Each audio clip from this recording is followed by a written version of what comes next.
Assalamualaikum warahmatullahi wabarakatuh. Halo teman-teman, selamat datang di video animasi saya. Semoga hari Anda penuh dengan berkah dan kebahagiaan. Materi hari ini kita akan mengenal lebih dekat dengan seorang nabi yang penuh dengan keteladanan dan keberanian. Dia adalah Nabi Musa, seorang pemimpin besar yang penuh dengan kisah-kisah menakjubkan yang mengajarkan kita banyak hal tentang keberanian, kesabaran, dan keimanan. Dalam video ini, kita akan menyaksikan perjalanan hidup Nabi Musa dari masa kecilnya yang ajaib, pengalamannya sebagai pemimpin Bani Israel, hingga mukjizat-mukjizat yang Allah berikan kepadanya. Yuk ikuti kisah bersama, penuh hikmah dan ambil pelajaran berharga dari Nabi Musa. Baik, memasuki materi yang pertama, yaitu silsilah Nabi Musa alaihi salam. Nabi Musa dilahirkan di negeri Mesir. Nabi Musa adalah seorang nabi penting dalam agama Islam, Kristen, dan Yahudi. Beliau berasal dari Bani Israel, sebuah keturunan dari Nabi Ibrahim melalui anaknya Ishak dan cucunya Yakub. Ayah Nabi Musa adalah Imron yang termasuk dalam keturunan Lewi, salah satu dari 12 anak Yakub.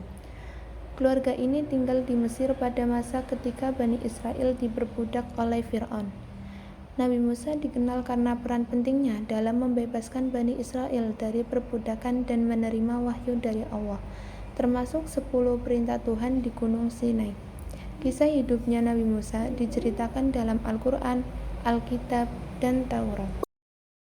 Memasuki materi yang kedua, yaitu dakwah Nabi Musa kepada kaum Bani Israel.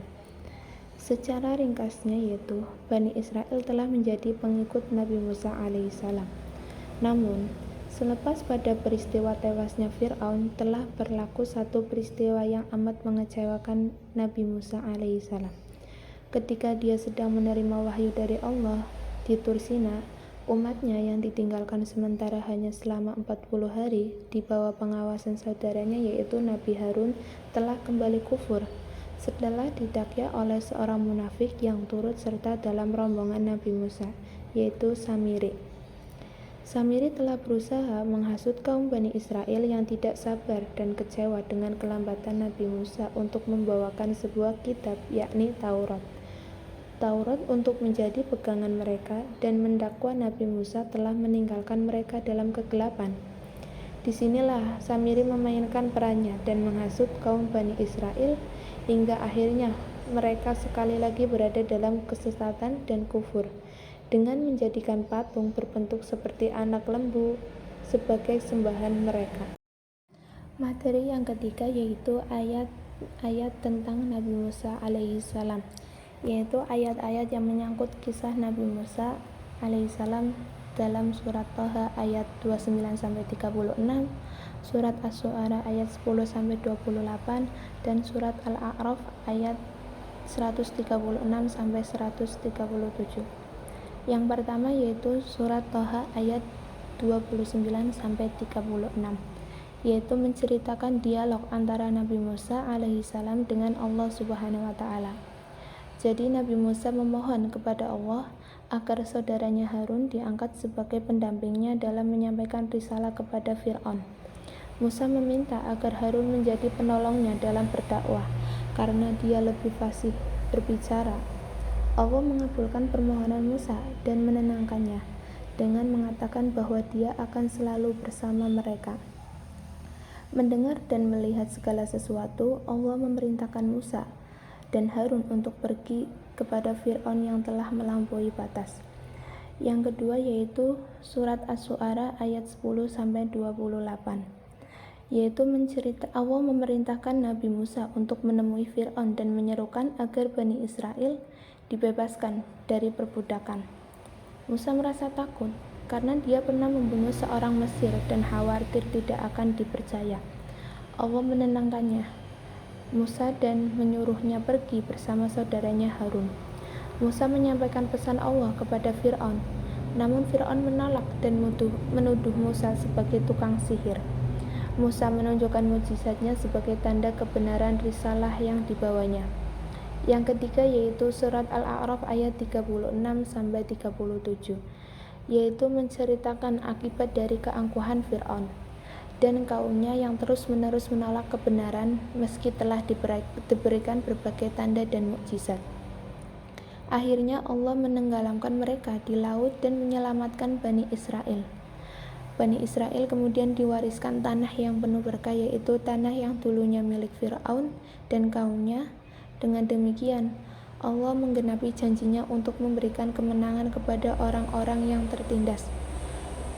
Jadi dari 3 ayat ini merupakan peristiwa-peristiwa penting dalam kehidupan Nabi Musa alaihissalam terkait dengan perjuangannya melawan kezaliman Fir'aun dan membebaskan Bani Israel sebagaimana diceritakan dalam 3 surat tersebut yang ada di dalam Al-Quran.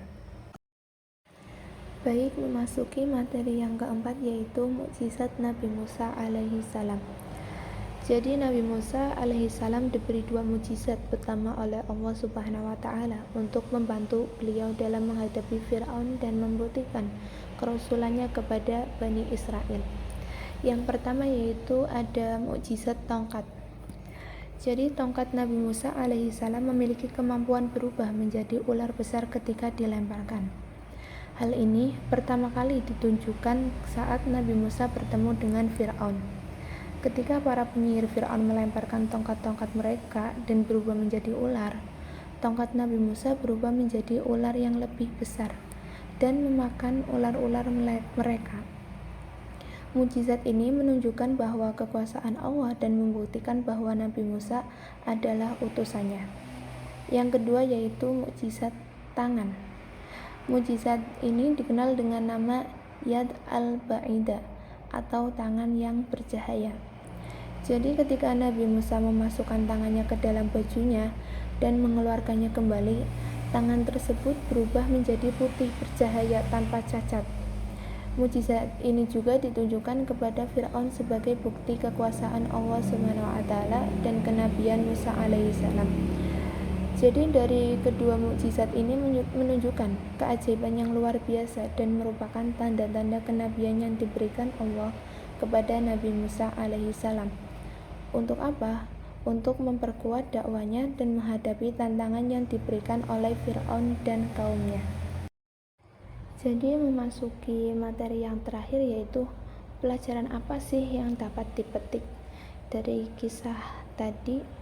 Setelah tadi sudah dijelaskan tentang silsilah Nabi Musa, dakwahnya Nabi Musa kepada kaum Bani Israel, ayat-ayatnya, mukjizatnya, dan lain sebagainya, yaitu yang pertama yaitu setiap pelaku kezaliman pasti akan ada batas akhirnya, biarpun kezalimannya itu sepanjang apapun masa kezalimannya. Yang kedua yaitu Allah Subhanahu wa taala akan menyelamatkan kaum mukminin apabila mereka selalu berpegang teguh pada tali agama Allah dan beriman kepadanya. Yang ketiga yaitu kemampuan manusia itu terbatas, tapi sedangkan kemampuan Allah tidak terbatas. Yang keempat yaitu amanat atau dapat dipercaya adalah termasuk sifat para nabi. Rasa malu adalah sifat seorang yang beriman, dan kita tidak boleh tertipu akan kekuatan manusia, namun hendaknya selalu ingat akan kekuatan Allah Subhanahu wa taala. Baik, pemaparan materi sudah selesai. Mohon maaf apabila terdapat kekeliruan atau salah-salah kata. Semoga bermanfaat. Akhir kalam, wallahu muwaffiq ila aqwamit thoriq. Wassalamualaikum warahmatullahi wabarakatuh.